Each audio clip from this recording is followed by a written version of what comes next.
உங்களுக்குள்ள எந்த அளவுக்கு வசனம் பெருகுகிறதோ, தேவனுடைய வார்த்தை எந்த அளவுக்கு உங்களுக்குள்ள பெருகி தைரியமும் விசுவாசம் உண்டாகிறதோ அந்த அளவுக்கு தான் நீங்க வெற்றிகரமா இருக்க போறீங்க. ஆகவே உங்களை பார்த்து ஒன்றும் பயப்படுறது இல்லை. அவன் உங்களுக்குள்ள இருக்கிற தேவனுடைய வார்த்தையை பார்த்து அவன் பயப்படுகிறான்.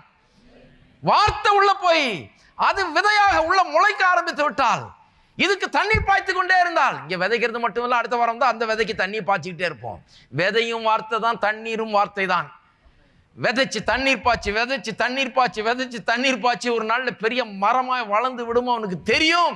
தெரியறதுனால தான் வசனத்தை கேட்ட உடனே அதை எப்படியா எடுத்து போட வேண்டும். உங்களை அன்சக்சஸ்ஃபுல் ஆக்கணும்னா என்ன பண்ணணும்? வசனத்தை எப்படியாவது எடுத்து போடணும். அதுதான் அவனுக்கு. எப்படியா உள்ள போன அந்த வசனத்தை எடுத்து தூக்கி எறிஞ்சிட்டா அதுக்கு ஒரு 4 பேர் அனுப்புவான். ஓ, அங்க போறீங்களா பிரதர்? 100% சக்சஸ் இன் பிரேயர் அதானே சொல்றாரு. டேஞ்சரஸ்